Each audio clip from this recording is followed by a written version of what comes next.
نستمتع جلستنا مثل ما نواه أهلنا وأسلافنا الصالحون. الله يدخل نياتنا في نياتهم وأعمالنا في أعمالهم ومقاصدنا في مقاصدهم على هذه النية في كل نية صالحة من خيرات الدنيا والآخرة إلى روح سيدنا إمام القطب سلطان ملأ الحق عبد الله بن أبي بكر العيد رسول الجميع، ثم إلى أرواح سلسلتنا العيد رسول رسولها الرحيم أن الله يعلي درجاتهم في الجنة ويعيد علينا بركاتهم وأسرارهم في الدين والدنيا والآخرة. وإلى أرواح سيدنا المؤلف سيد محمد بن زين العابدين العيد رسول أصوله وفروعه أن الله يعلي درجاتهم في الجنة ويعيد علينا بركاتهم وأسرارهم في الدين والدنيا والآخرة. وإلى أرواح والدينا والديكم أمواتنا أمواتكم وأموات المسلمين أجمعين أن الله يتغشاهم بالرحمة والمغفرة ويسكنهم الجنة ويختم لنا ولكم بالحسنى. وإلى حضرة النبي محمد صلى الله عليه وسلم الفاتحة. أعوذ بالله من الشيطان الرجيم. بسم الله الرحمن الرحيم. الحمد لله رب العالمين الرحمن الرحيم مالك يوم الدين. إياك نعبد وإياك نستعين. اهدنا الصراط المستقيم صراط الذين أنعمت عليهم غير المغضوب عليهم ولا الضالين. آمين آمين آمين يا رب العالمين. بسم الله الرحمن الرحيم. الحمد لله رب العالمين نحمده ونستعينه ونستهديه ونستغفره ونعوذ بالله من شرور أنفسنا ومن سيئات أعمالنا. من يهده الله فلا مضل له ومن يضلل فلا هادي له. أشهد أن لا إله إلا الله وحده لا شريك له. أشهد أن محمدا عبده ورسوله. اللهم صل وسلم على سيدنا محمد الفاتح لما أغلق والخاتم لما سبق ناصر الحق بالحق الهادي إلى صراطك المستقيم وعلى آله وصحبه حق قدر العظيم. سبحانك لا علم لنا إلا ما علمتنا إنك أنت العليم الحكيم وتب علينا إنك أنت التواب الرحيم. رب اشرح لي صدري يسر لي أمري واحلل عقدة من لساني يفقهوا قولي. رب زدنا علما وارزقنا فهما. اللهم افتح علينا حكمتك وانشر علينا من خزائن رحمتك يا أرحم الراحمين. رب يسر ولا تعسر رب يسر ولا تعسر رب يسر ولا تعسر فإن تيسير العسير عليك يسير. اللهم إنا نوينا التعلم والتعليم والتذكر والتذكير والنفع والانتفاع والإفادة والاستفادة والحث على التمسك بكتاب الله وسنة رسوله والدعاء إلى الهدى والدلالة على الخير ابتغاء وجه الله مرضاته وثواب سبحانه وتعالى. Yang saya muliakan Tuan Imam, Tuan Bilal, tuan-tuan, puan-puan, hadirin hadirat yang dikasihi sekalian, Assalamualaikum warahmatullahi wabarakatuh. Alhamdulillah, malam ni sekali lagi kita diberi kesempatan untuk sama-sama berada dalam majlis ilmu, menjadi tetamu Allah di rumah Allah, untuk meneruskan lagi pembacaan Nazam Kanzul Ula yang disusung oleh Syekhul Ulama Negeri Terengganu Sayyid Muhammad bin Zainal Abidin Al-Aidarus, mengasas masjid kita ini. Nafa'anallahu bi'ulumihi fid darain, amin ya rabbal alamin.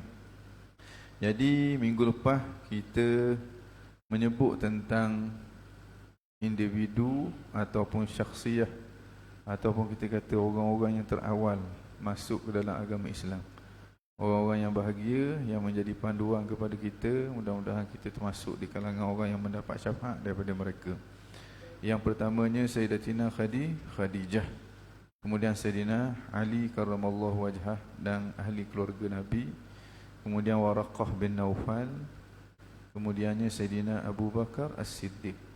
Dan atas jasa Sayyidina Abu Bakar As-Siddiq masuknya ke dalam agama Islam tokoh-tokoh besar yang menjadi panduan kepada kita. Tokoh-tokoh besar yang Nabi kata mereka ini adalah ahli-ahli syurga. Mudah-mudahan kita dihimpunkan bersama-sama dengan mereka di dunia, dengan cara kita mengenali mereka, kita mengingati mereka, kita menjadikan mereka sebagai contoh dalam kehidupan kita, dan di akhirat bila-bila mudah-mudahan kita ditempatkan bersama-sama dengan mereka, amin ya rabbal alamin. Masuk Islam dengan tangan Sayyidina Abu Bakar As-Siddiq, yang sepatutnya kita kena tahu di peringkat awal penyebaran agama Islam ini dipanggil penyebaran Islam secara rahsia. Waktu ni Nabi SAW hanya menyampaikan Islam tu kepada orang-orang yang diyakini ataupun orang yang disangka dengan sangkaan yang kuat, dia tidak akan menolak dan dia akan masuk Islam. Sahabat-sahabat Nabi antara yang Nabi khabar iaitulah Sayyidina Abu Bakar. Sayyidina Abu Bakar dia seorang yang berpengaruh di Mekah. Jadi adalah orang-orang yang rapat dengan dia, yang dia yakin orang ni kalau dia khabar akan sama-sama beriman. Maka Abu Bakar pun sampaikan kepada orang-orang ni. Antaranya yang masuk Islam dengan tangan Sayyidina Abu Bakar iaitulah Sayyidina Uthman bin Affan. Ini salah seorang daripada Khulafa' Ar-Rashidin. Tokoh besar lah Sayyidina Uthman ni, siapa tak kenal.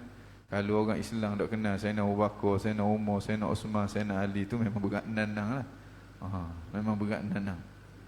Sayyidina Uthman masuk dengan jasa Sayyidina Abu Bakar As-Siddiq. Bayangkan bagaimana besarnya kedudukan Sayyidina Abu Bakar di sisi Allah Subhanahu Wa Taala. Sayyidina Uthman ni Nabi kata malaikat malu ke dia. Malaikat malu ke dia masuk dengan dakwah daripada Sayyidina Abu Bakar. Dan antaranya Sayyidina Sa'ad bin Abi Waqqas. Sa'ad bin Abi Waqqas ni Nabi khabar jelas-jelas Sa'ad ahli syurga. Sa'ad ahli syurga, jelas-jelas. Sa'ad bin Abi Waqqas salah seorang daripada al-mubashshirina asyarah al-mubashshirina bil jannah. 10 orang yang diberi berita gembira akan jadi ahli syurga oleh baginda Nabi. Ini Sayyidina Abu Bakar punya jasa. Begitu juga dengan Sayyidina Talhah bin Ubaidillah. Ini pun Nabi kata Talhah min ahli jannah. Talhah daripada ahli syurga. Terang-terang Nabi khabar ini. Ni tokoh-tokoh besar ni. Bukan tokoh kecil-kecil ni. Tokoh-tokoh besar. Orang kata orang-orang yang pertama ni masuk Islam. Yang Nabi kata kalau kamu belanja sebesar bukit Uhud daripada emas pun masih tak sama dengan secupak makanan yang pernah dibelanjakan oleh mereka, tak sama lagi. Begitu juga Sayyidina Abdul Rahman bin Auf. Ni juga tokoh yang besar radhiyallahu taala anhu. Dan yang kelimanya Sayyidina Zubair bin Awam. Sayyidina Zubair bin Awam ni sepupu Nabi, tapi sepupu anak kepada mak saudara Nabi, nama dia Sayyidatina Safiyah binti Syaibatul Hamdi ataupun binti Abdul Muttalib. Safiyah ini adik-beradik dengan Sayyidina Abdullah, ayah kepada baginda Rasulullah SAW. Ini Zubair bin Awam. Zubair bin Awam dia sepupu dengan Nabi dan sepupu dengan Sayyidina Ali karramallahu wajhah. Ini orang-orang dekat dengan baginda Nabi SAW. Bahkan yang dekat dengan Nabi pun masuk Islam melalui Sayyidina Abu Bakar. Situ kita boleh faham lah bagaimana kedudukan Sayyidina Abu Bakar. Dari segi imannya mantap, dari segi jasanya besar. Sayyidina Umar dia bertanding dengan Sayyidina Abu Bakar, tak aja menang. Bila nak buat kebaikan, menang Sayyidina Abu Bakar sama. Lepas satu ketika Sayyidina Umar dia nak belanja. Bila seruan jihad, Nabi minta supaya masing-masing belanja sebahagian daripada harta dia untuk digunakan pada jalan Allah Subhanahu Wa Taala. Sayyidina Umar mendahului Sayyidina Abu Bakar. Dan Sayyidina Abu Bakar dia pergi dulu. Dia sedekah separuh daripada harta dia. Harta dia banyak, separuh daripadanya untuk fisabilillah. Dia berasa dia menang dah. Tiba-tiba mari Sayyidina Abu Bakar. Sayyidina Abu Bakar derma seluruh harta dia, tak ada tinggal sikit. Bila Nabi tanya dah nak tinggalkan anak isteri apa, Sayyidina Abu Bakar kata aku tinggal Allah dan tinggal Rasulullah. Sayyidina Umar kata aku tinggal separuh. Sayyidina Umar kata kalah lagi aku. Tak menang dia dengan Sayyidina Abu Bakar. Setiap kali berlawan dengan Sayyidina Abu Bakar tak menang dia. Dan Sayyidina Umar memang tak lawang Sayyidina Abu Bakar. Sayyidina Abu Bakar kata Sayyidina kata bibi. Cuma dia bagi pandangan ada lah. Sekali je diriwayatkan dia lawang Abu Bakar. Sayyidina Abu Bakar ketika mana wafatnya baginda Nabi SAW. Kerana terlalu sedih, kerana terlalu rasa kehilangan sehingga dia terlupa yang bercakap depan dia adalah Sayyidina Abu Bakar As-Siddiq radhiyallahu taala anhu. Ini tokoh-tokoh yang besar. Antara hamba yang paling awal, bekas hamba yang paling awal yang dapat kemuliaan Islam iaitulah Sayyidina Zaid bin Harithah. Ini hamba baginda Nabi SAW. Zaid bin Harithah. Hamba pula yang awal isteri kepada dia. Masa tu tak kahwin lagi. Lama lepas pada tu baru kahwin. Nabi kahwinkan dia dengan yang dinamakan dengan Barakah Al-Habasyiyah. Barakah Al-Habasyiyah ini adalah terkenal dalam sejarah Islam dengan nama Ummu Aiman. Sebab ada anak dia dalam perkahwinan dia pertama nama Aiman, maka dia digelar Ummu Aiman. Nama dia apa? Barakah. Bangsa dia bangsa Habsyi.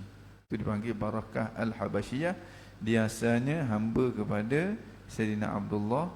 Bila Sayyidina Abdullah wafat, maka Nabi mewarisi dia sebagai hamba. Nabi mewarisi dia sebagai hamba bagi baginda Nabi SAW. Kemudian Nabi merdekakan dia dan dia dipanggil sebagai Sayyidina bukan, Ummu Aiman tu dimerdekakan oleh baginda Nabi selepas pada tu. Dan suami dia Sayyidina Zaid bin Harithah ini dia adalah hamba kepada Nabi. Dan setelah Nabi merdekakan dia, orang panggil Zaid bin Muhammad. Zaid bin Muhammad. Umur dia dah tekah banyak dengan Nabi, dalam 7 tahun gitu je. Dan dia berkahwin dengan Ummu Aiman yang lebih tua daripada dia hampir 15 tahun. 15 hingga 20 tahun. Jadi macam ke Nabi dengan Sayyidatina Khadijah jugalah. Zaman dulu benda tu bukan suatu benda yang pelik. Begitu juga kahwin budak-budak umur 9 tahun, 8 tahun di kalangan bangsa tua, bangsa Arab, bangsa Cina, bangsa India. Itu bukan suatu benda yang pelik. Benda tu berlaku dalam budaya mereka. Baik. Jadi itu antara orang-orang yang mulia yang mendapat kemuliaan dapat masuk Islam di peringkat awal. Yang sama-sama berjuang dengan baginda Nabi, sama-sama berlapar, sama-sama bersedih, sama-sama dizalimi bersama-sama dengan baginda Rasulullah sallallahu alaihi wasallam. Mudah-mudahan Allah Subhanahu wa taala himpunkan kita bersama dengan mereka. Kemudian antara bekas hamba, antara hamba juga, hamba. Masih lagi hamba yang awal, kalau hak lelaki, kalau hak puan tadi Ummul Aiman. Bekas hamba Sayyidina Zaid bin Harithah.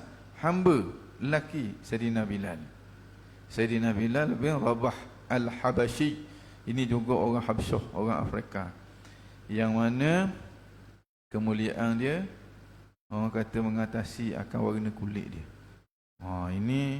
Ini kemuliaan dia Sayyidina Bilal, sehingga Sayyidina Abu Bakar pun, orang kata bila rindu kepada Nabi, Sayyidina Abu Bakar akan mendatangi Sayyidina Bilal, tengok Sayyidina Bilal, cakap dengan Sayyidina Bilal. Maka sedikit sebanyak kerinduan dia kepada Nabi selepas kewafatan Nabi itu akan terhibur sikit dia punya hati. Sebab rapat dia dengan Nabi. Sayyidina Bilal ni lepas pada Nabi wafat, duduk di Madinah, minta izin dengan Sayyidina Abu Bakar. Sayyidina Abu Bakar kata minta izin nak pergi ke Syam. Sayyidina Abu Bakar tanya sebab apa? Dia kata dulu setiap hari waktu pagi aku bang subuh, aku turun, aku akan panggil Rasulullah. Salah ya Rasulullah. Begitulah setiap kali aku bang, dia bang tinggi sikit tempat dia tu. Dia turun, dia akan pergi kat rumah Rasulullah. Salah ya Rasulullah. Nabi pun jawab, Nabi pun keluar. Ni siapa lagi aku nak panggil, dia kata. Siapa lagi yang aku boleh panggil selepas daripada aku azam. Sampailah ke peringkat ketika mana dia dah berhijrah ke Syam, duduk di Syam. Syam ni di Syria lah, di Palestin itu, Syam belaka tu. 2 tahun lepas pada tu dia mimpi dengan baginda Nabi SAW. Nabi kata, ma hadzal jafa ya Bilal, kejauhan apakah ini wahai Bilal? Ama tahin laka an tazurani, adakah belum tiba waktu untuk kamu menziarahi aku? Terus Sayyidina Bilal esokkannya siap barang, bini dia tanya nak pergi mana, nak pergi ziarah baginda Nabi. 2 tahun dah ni tak pergi ni. Sampailah ke Madinah. Bila sampai ke Madinah, masa tu zaman pemerintahan Sayyidina Abu Bakar ataupun Sayyidina Umar, begitulah. Khalifah minta supaya dia azan, tak boleh. Dia kata kalau selepas aku azan, kaki aku nak turun, aku nak panggil siapa? Rasulullah tak ada. Dulu setiap kali aku azan, aku akan turun, aku panggil ya Rasulullah, salat wahai Rasulullah. Tapi dalam perjalanan dia ke Madinah itu, tiba-tiba terserempak dengan Sayyidina Hasan bin Husain, cucunda kepada baginda Rasulullah SAW. Yang Nabi kata, Sayyidah Syabab Ahlil Jannah, 2 penghulu pemuda ahli-ahli syurga. Sayyidina Hasan dan Husin minta supaya dia bang. Kalau kita kat budak-budak orang hok biasa baik dengan tok kita dengan ayah kita. Tak. Dia pergi minta supaya Sayyidina Bilal bang. Sayyidina Bilal kata orang lain minta aku tak bang, tapi mu minta aku terpaksa kena bang. Naik nak bang, siapa asyhadu alla ilaha illallah. Situ masing-masing penduduk Madinah dia rumah dekat-dekat. Dengar suara, ish, Bilal azan. Ini Rasulullah hidup semula ni. Sebab bila dia tak azan, bila tak ada Rasulullah, masing-masing keluar ramai-ramai, Rasulullah hidup pula. Jadi macam ke orang kata apa? Kerana terlalu ingat. Sayyidina Bilal siapa kat Muhammadur Rasulullah dah nak pergi dah. Rebah pensang. Tak boleh nak menyelesaikan Muhammadur Rasulullah. Sehingga penduduk Madinah tengok semua sekali, ya Allah, rupa-rupanya Rasulullah tak ada dah. Kita kena terima realiti Rasulullah tak ada dah. Maka hari itu dikenali hari yang paling sedih di bumi Madinah. Ini sahabat bagaimana orang kata hati mereka melekat kepada baginda Rasulullah sallallahu alaihi wasallam. Mudah-mudahan Allah juga bagi hati yang sebegitu kepada kita, walaupun hanya seketika sebelum daripada kita mati. Amin ya rabbal alamin. Termasuk juga yang paling awal masuk Islam, iaitulah Waraqah bin Naufal radhiyallahu taala anhu. Ini sepupu kepada Sayyidatina Khadijah, seorang pendeta di kalangan orang Arab yang alim, yang Khadijah bawa baginda Rasulullah jumpa dengan dia untuk nak tanya apa yang berlaku kepada baginda Rasulullah. Ada orang mari, dia pergi peluk Nabi, suruh baca Iqra. Nabi kata, lastu biqari ma ana biqari, aku dah nak baca peluk lagi, aku nak sehingga dia Iqra bismi rabbikal ladzi khalaq. Dia khabar kepada Nabi, dia kata alangkah baiknya kalau aku masih lagi ada ketika mana nanti kamu akan dikeluarkan, dihalau oleh kaummu. Nabi kata, adakah mereka akan menghalau aku? Dalam keadaan Nabi ni orang baik, orang yang rapat dengan dia kata inilah sunnah kepada Nabi-Nabi sebelum daripada itu. Perjuangan mesti ada pengorbanan. Ini perjuangan besar ni, jadi pengorbanannya besar juga. Inilah orang-orang yang hebat, orang-orang yang hebat, orang-orang yang besar, yang sepatutnya kita kena memperbesarkan mereka. Kalau kita membesarkan orang yang dibesarkan oleh Allah, nanti kita akan dibesarkan oleh Allah. Kalau kita memuliakan orang yang dimuliakan oleh Allah, nanti kita dimuliakan oleh Allah. Petanda seseorang itu dimuliakan oleh Allah, dia memuliakan orang-orang yang dimuliakan oleh Allah Subhanahu wa taala. Ja'alana Allahu minhum. Mudah-mudahan Allah Subhanahu wa taala jadikan kita sebahagian daripada mereka. Amin. Amin ya rabbal alamin. Maka dengan peranan para sahabat yang awal ini, para sahabat awal ni, Islam semakin berkembang, tetapi dalam keadaan senyap-senyap, hanya disampaikan kepada orang-orang yang terdekat saja, sehingga bilangan mereka lebih daripada 30 orang. Maka Nabi perlu kepada satu tempat untuk dijadikan markas untuk nak mengajar tentang agama, tentang akidah kepada orang-orang yang baru memeluk Islam ini. Maka salah seorang daripada sahabat yang awal, Sayyidina Arqam bin Abi Al-Arqam, dia jadikan rumah dia sebagai markas. Orang yang masuk Islam ketika mana dakwah masih lagi dalam rumah Al-Arqam bin Abi Al-Arqam ni, antara orang yang terawal, orang-orang yang hebat. Antaranya nama-nama yang kita sebut sebelum daripada ini. Kemudian katanya tak ku tuan-tuan, qala al-muallifu qala an-nazimu rahimahullah wa nafa'na bihi bi'ulumi fi darain amin ya rabbal alamin. Maka adalah Rasul serta sahabatnya itu sembunyi pada tempat yang mulia. Sembunyi pada tempat yang mulia untuk ceramah, untuk tazkirah, untuk pengajaran di rumah Sayyidina Al-Arqam bin Abi Al-Arqam. Untuk nak semayang, waktu tu semayang dah. Untuk nak semayang, pergi pucuk-pucuk bukit dalam gua dak semayang di hadapan orang musyrikin Mekah. Takut orang kata dizalimi ataupun ditindas ataupun orang kafir dia bila dan dia tahu ni kayak gini, dia akan halang apa-apa, jadi terhalang penyebaran agama Islam di peringkat awal. Hingga suruhkan dia oleh Tuhan yang kaya dengan zahirkan dia dengan firman yang mulia. Keadaan ini berterusan sehingga 3 tahun. 3 tahun. Makna penyebaran agama Islam secara sembunyi-sembunyi. Selepas 3 tahun, tahun yang keempat, selepas daripada kenabian, turun ayat Al-Quran, fasda' bima tu'mar wa a'rid 'anil musyrikin. Tempuhlah, hadaplah apa yang kamu diperintahkan. Dakwah secara terbuka. Wa a'rid 'anil musyrikin, dan berpalinglah, jangan hiraukan orang-orang musyrikin, kezaliman dia, kejahatan dia, nganjing dia, jangan duk cara ke dia.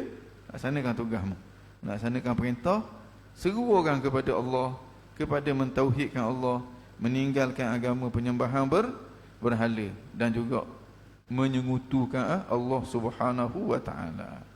Turun ayat ni. Jadi ayat ni mula Nabi kita diperintah supaya sampai agama Islam ini secara terang-terangan. Ini bermulalah orang kata ujian demi ujian yang ditimpa oleh baginda Nabi dan juga sahabat, para sahabat. Di sini kita akan nampak, ya Allah, besarnya lah jasa-jasa mereka. Kita tak rajin lagi orang tumbuk kita kerana nak semayang. Bahkan orang puji kita nak semayang. Setengah masjid bagi piti pula RM5 bila mari semayang subuh untuk budak-budak. Orang ni nak semayang kena katok ni. Orang ni nak sebut asyhadu alla ilaha illallah kena ludah atas muka ni. Apatah lagi nak ajak orang supaya mentauhidkan Allah Subhanahu wa taala. Maknanya hak ni kekuatan tak ada benda ni. Tak ada benda pun, kekuatan tak ada, senjata tak ada, tentera tak ada, benda tak ada. Semata-mata ada kekuatan iman, tawakal kepada Allah, melaksanakan perintah Allah, ingat kepada janji-janji Allah. Pada waktu inilah sahabat ditindas, diseksa, dibunuh. Apabila keluarga Yasir ditindas, diseksa, dizalimi, dibunuh, Nabi kata kepada Yasir, Nabi kata, sabran ya ala Yasir walakumul jannah. Sabar sahajalah wahai keluarga Yasir, kamu akan dapat syurga. Mana bukan nak berlawan, bukan nak adab. Kabar aja. Dan para sahabat hak mula-mula tu sanggup buat gitu.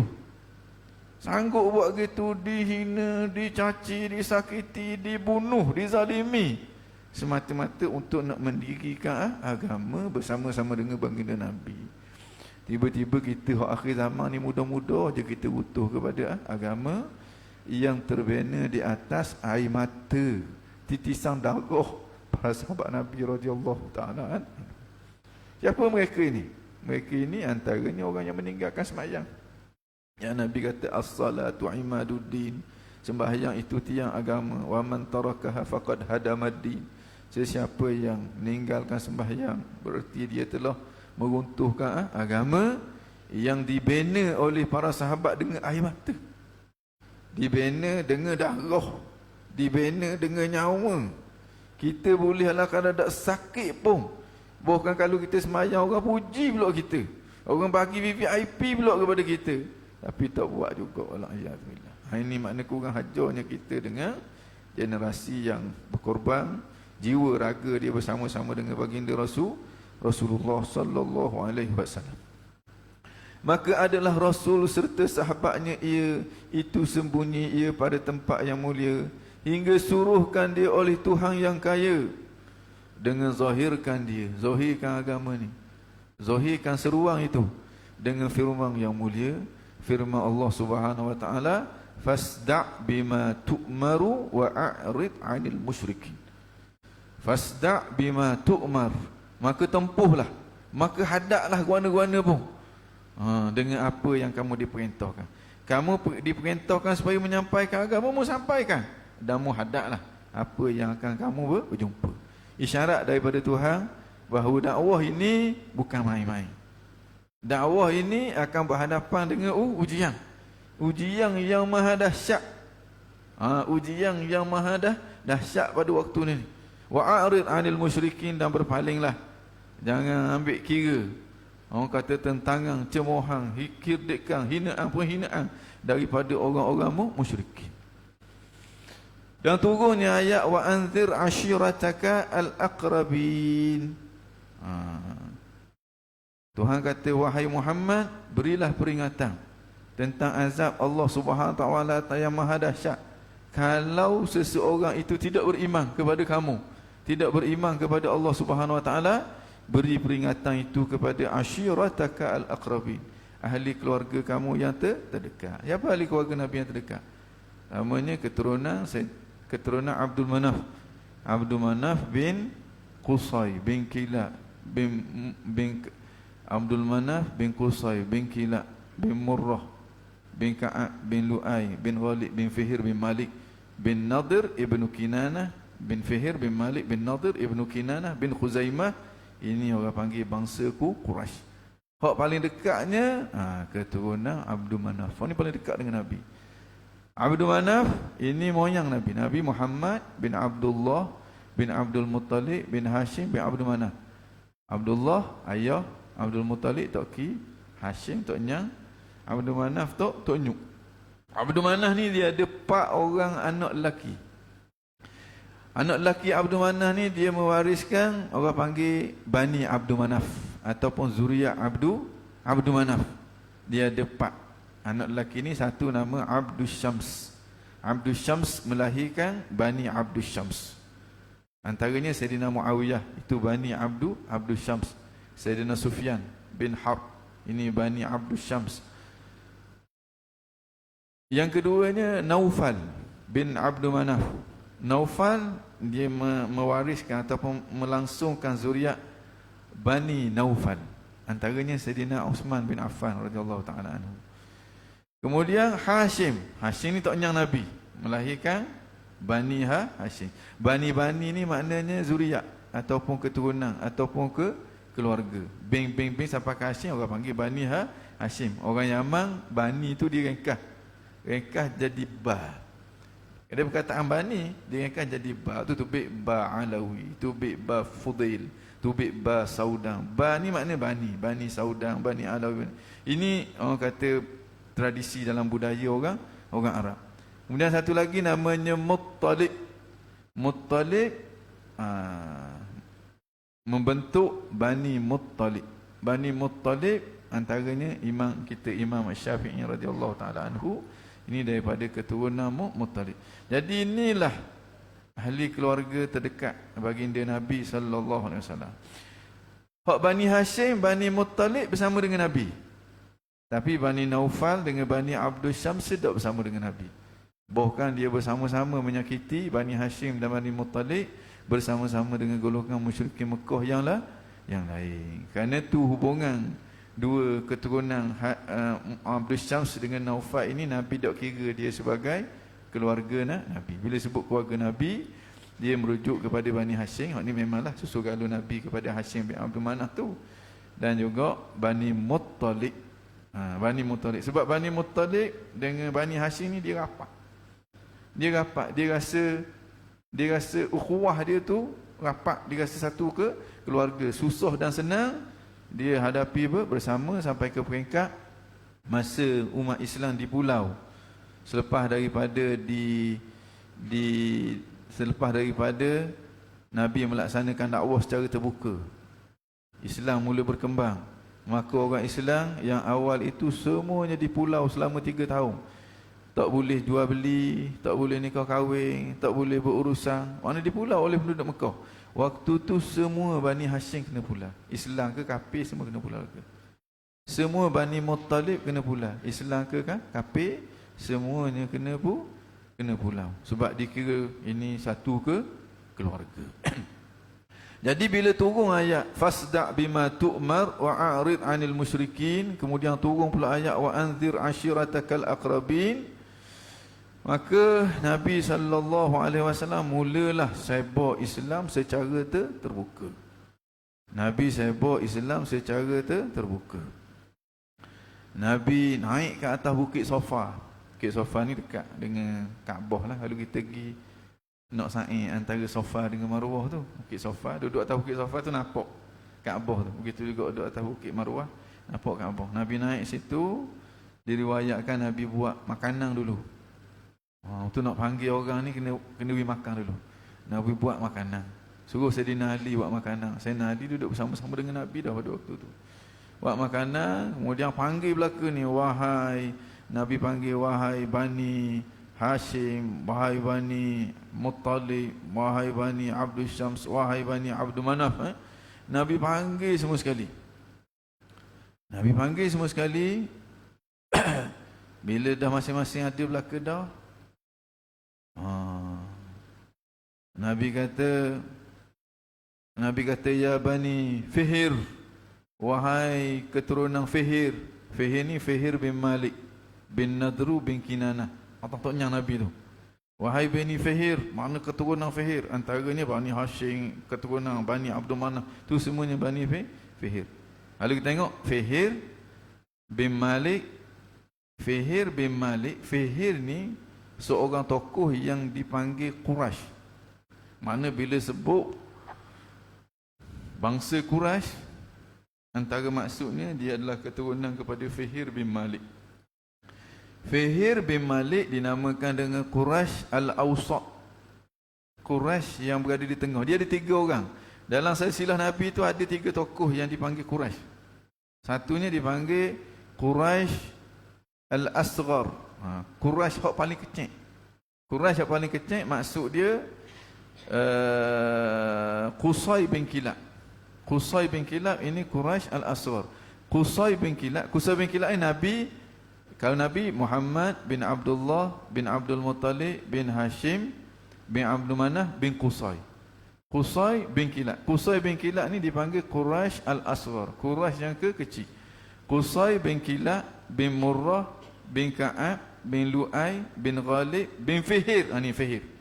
Fihir bin Malik. Nabi panggil, wahai keturunan Fihir.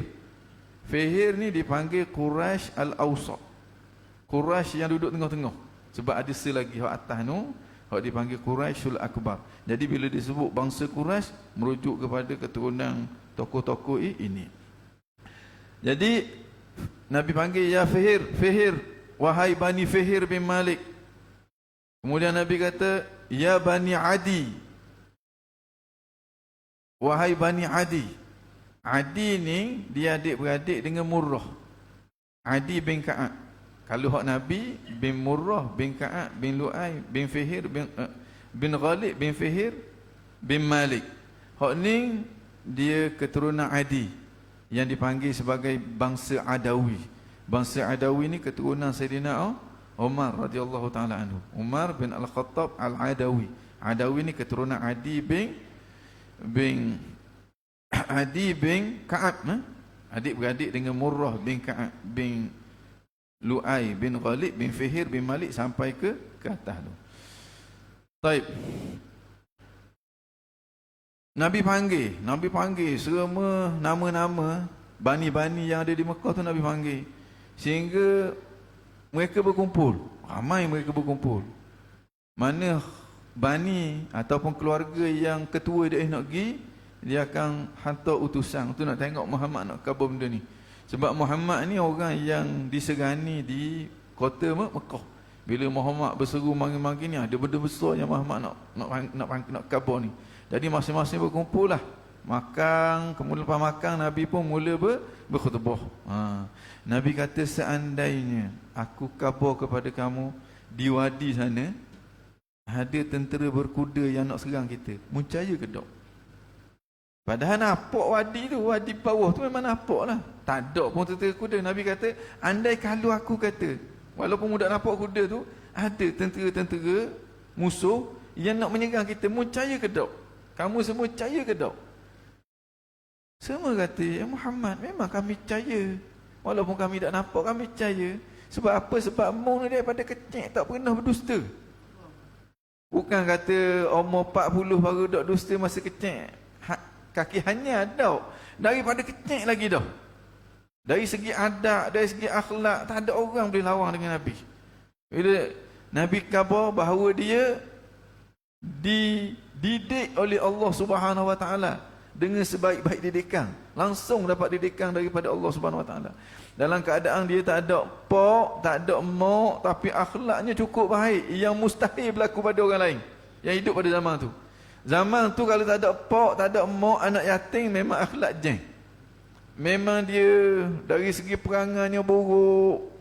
Orang panggil anak jalanan, anak yang tak ada mak pak. Tapi Nabi tak gitu. Terkenal sebagai seorang yang jujur, seorang yang baik sehingga digelar sebagai Al-Amin.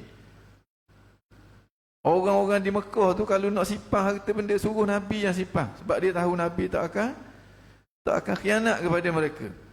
Nabi kata seandainya aku kata ada tentera yang nak serang kamu ni, mu percaya ke tak? Masing-masing kata kami percaya. Sebab kamu tak pernah berdusta. Nabi pun kabarlah bahawa dia ni adalah utusan Allah Subhanahu Wa Taala. Dan di hadapan mereka ada azab yang cukup pedih kalau dia tidak beriman dengan baginda Nabi, kalau mereka masih lagi menyembah selain daripada Allah. Sembah, orang kata patung-patung berhala ni, sembah agama yang tak betul ni. Bila Nabi kata gitu, masing-masing hak lainnya cengang. Apa ni Muhammad, apa boleh cakap gini ni? Tengang masing-masing. Muhammad jangan cakap gitu masing-masing. Maknanya tak selesa dengan apa yang Nabi khabar tu. Tapi masing-masing ni hormat kepada Nabi, tak sanggup nak pergi lawang secara cacang begitu mula-mula. Tapi waktu tu Abu Lahab terus dia kata, tabban laka ya Muhammad, celakalah kamu wahai Muhammad. Ali hadza jama'tana, adakah dengan sebab ni mu ipung kami, mu nak khabar benda barang-barang ni, mu nak khabar mu ni wakil Tuhan, mu nak kutuk agama-agama kami, Tuhan-Tuhan kami. Tabban laka ya Muhammad, celaka kamu wahai Abu Lahab punya pukulan. Maka turun ayat tabbat yada Abi Lahabin wa tab. Turun ayat celakalah Abu Lahab. Sebab apa? Sebab dia orang yang paling awal. Hak paling awal canggah Nabi semuanya binasa. Begitu juga masa perang, hak mula-mula tubik nak lawan Nabi, hak tu pasti akan binasa. Hak tu akan jadi kepala pengat, hak tu akan duduk patak api ni neraka. Wala'iyadzubillah. Hak lain tu tak setuju juga, tetapi tak terang-terang. Makna hak ni jahat kelah besar ni, kelah, kalau bahasa budak-budak ni kelah gabang dia kata. Makna ni tak kenal orang langsung ni. Dan ada 5 orang kaki nganjing kepada baginda Nabi, dan kelima-lima orang ni menemui nasib yang sama, kehinaan yang amat besar atas dunia, dan kecelakaan dan azab yang amat pedih di negeri akhirat. Jadi hak 5 orang ni kita akan ceritalah dalam perjumpaan kita yang akan datanglah pula insya-Allah. Jadi kita berhenti situ dulu. Turun ayat tabbat yada Abi Lahabin wa tab, celakalah kedua-dua tangan Abu Lahab. Ma aghna anhu maluhu wa ma kasab, apa yang diusahakan, harta benda yang dia kumpulkan, anak pinak yang dia lahirkan, sedikit pun tidak memberi manfaat kepada dia di dunia. Apabila datangnya hukuman Tuhan, datangnya kematian, di akhirat bila dihumbang ke dalam api neraka, datangnya azab daripada Tuhan, sayasla naran dzata lahab, dia akan masuk ke dalam neraka yang bernyala-nyala. Dan imra'atuhu hammalatal hatab, maka orang puang dia yang begitu juga akan masuk ke dalam neraka tu. Wa imra'atuhu, isteri dia, hammalatal hatab, yang membawa hatab, makna kayu-kayu bakar ataupun duri-duri. Kayu-kayu bakar tu dalam neraka sama-sama dengan Abu Lahab. Atas dunia ni dia tabur duri, tempat jalannya baginda Nabi sallallahu alaihi wasallam. Dia ni antara wanita yang kurang hajar sangat-sangat. Dia tunjuk perseteruan dia kepada Nabi tu secara terang-terangan, sampai ke peringkat diriwayatkan bahawa dia ni orang kaya, ada kalung dia mahal. Dia kata, aku demi Allah aku akan belanjakan kalung aku ini semata-mata untuk nak, orang kata, nak menyakiti ataupun nak lawan kepada dakwah Muhammad. Ini isteri kepada Abu Lahab. Fi jidha hablum min masad, pada tengkok dia ada rantai daripada api neraka, dan neraka bila-bila. Wala'iyadzubillah. Ini orang yang celaka ni, orang yang macam ni tak boleh kita rasa walaupun siang, walaupun sedikit, sebab dia ni musuh Allah Subhanahu wa ta'ala. Bila musuh Allah tak boleh Siang tak boleh nak husnuzon, tak apalah, dia tak menyakit kita apa-apa, dah jangan caralah adab. Musuh Allah, musuh kita. Musuh baginda Nabi, musuh kita. Jadi ini kita akan sebutlah dalam perjumpaan yang akan datang insya-Allah. Sallallahu ala sayyidina Muhammadin wa ala alihi wa sahbihi wa baraka wa sallam. Inna Allah wa malaikatahu yusalluna ala nabi. Ya ayyuhalladzina amanu sallu alaihi wa sallimu taslima. Allahumma salli afdala salatin ala أسعد مخلوقاتك سيدنا محمد وعلى آله وصحبه وسلم عدد معلوماتك ومداد كلماتك كلما ذكرك الذاكرون وغفل عن ذكره الغافلون. كواسك اللهم صل أفضل صلاة على أسعد مخلوقاتك سيدنا محمد وعلى وصحبه وسلم عدد معلوماتك ومداد كلماتك كلما ذكرك الذاكرون وغفل عن ذكره الغافلون. اللهم صل أفضل صلاة أسعد مخلوقاتك سيدنا محمد وعلى وصحبه وسلم عدد معلوماتك ومداد كلماتك كلما ذكرك الذاكرون وغفل عن ذكرك وذكر الغافلون. ربنا انفعنا بما علمتنا، رب علمنا الذي ينفعنا، رب فقهنا وفقه أهلنا وقرابة لنا في ديننا مع أهل قطر أنثى وذكر. رب وفقنا ووفقهم لما ترتضي قولا وفعلا كرما، وارزق الكل حلالا دائما، وأخل أتقياء علما، نهضى بالخير ونكفى كل شر. ربنا واصلح لنا كل الشؤون، وأقر بالرضا منك العيون، واقض عنا ربنا كل الديون قبل أن تأتينا رسل المنون. واغفر واستر أنت أكرم من ستر، وصلاة الله تغشى المصطفى من إلى الحق دعانا والوفاء، بكتاب فيه للناس شفاء، وعلى الآل الكرام شرفاء، وعلى الصحب المصابه الغرر. اللهم اهدنا بهداك واجعلنا ممن يسارع في رضاك، ولا تولنا وليا سواك، ولا تجعلنا ممن خالف أمرك وعصاك. حسبنا الله ونعم الوكيل، ولا حول ولا قوة إلا بالله العلي العظيم. يا ربنا اعترفنا بأننا اقترفنا، وأننا أسرفنا على لظى أشرفنا، فتب علينا توبة، أغسل لكل حوبة، واستر لنا العورات، وآمن الروعات، واغفر لوالدينا ربي ومولودينا، والآل والإخوان وسائر الخلان، وكل ذي محبة أو جيرة أو صحبة، والمسلمين أجمع. آمين. ربي اسمع فضلا وجودا منا، لا باكتساب منا، بالمصطفى الرسول نحظى بكل سلي، بالمصطفى الرسول نحظى بكل سلي، بالمصطفى الرسول نحظى بكل سلي. صلى وسلم ربي عليه عد الحب، وآله والصحب عداد طش السحب. فالحمد للإله في البدء والتناهي، سبحان ربك رب العزة عما يصفون، وسلام على المرسلين، والحمد لله رب العالمين. في كل لحظة أبدا عدد خلقه، ورضا نفسه، وزنة عرشه، ومداد كلماته. تقبل الله منكم.